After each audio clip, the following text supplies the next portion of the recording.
Candlelight vigil for Nancy Guthrie is going to take place in just a couple of hours at a local church, and many community members are expected to attend and show support for the Guthrie family in this time of need. News 4 Tucson's Eric Fink is outside St. Philip's in the Hills, and he joins us with that part of our coverage. Eric. Sean, this vigil came together really within the last 24 hours. I'm told hundreds of candles were ordered for tonight. The Guthrie family has been here since the 70s in Tucson. Nancy Guthrie raised her family here. Savannah worked in our newsroom in the mid-90s. And this vigil was organized by two of her close friends, two of her colleagues from 30 years ago. They say they really wanted to do something to show support for the Guthrie family. Hundreds are expected to show support tonight and give strength. Again, this vigil coming together within the last 24 hours. Sally Shamrell met Savannah 30 years ago when they both were young journalists in our newsroom.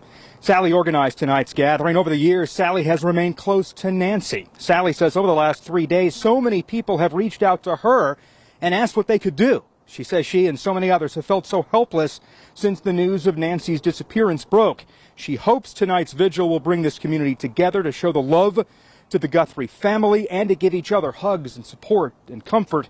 You'll hear first from Sally and then from our former longtime colleague, Lupita Murillo.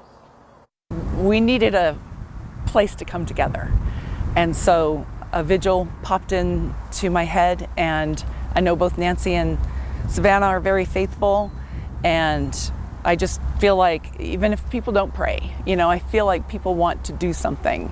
And if they can come together and share hugs and share stories, then that might make it a little easier. I know that 600 candles were ordered, so we're hoping for at least 600 people. But those of us who worked with Savannah just feel that this is what we need to do to come together and to show our support for a fellow colleague that we love very dearly, and we love our mother too.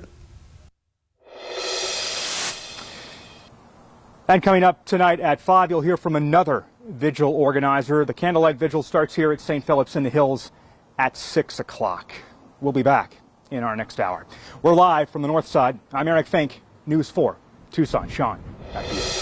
And as you can tell, these colleagues still very close to Savannah Guthrie and her family as the community comes together tonight. And like Monica said, if you have any information, you are asked to contact 911 or the Pima County Sheriff's Department at 520-351-4900. Or you can scan that QR code you see on your screen there to submit any information like video or any other tips related to Nancy's disappearance.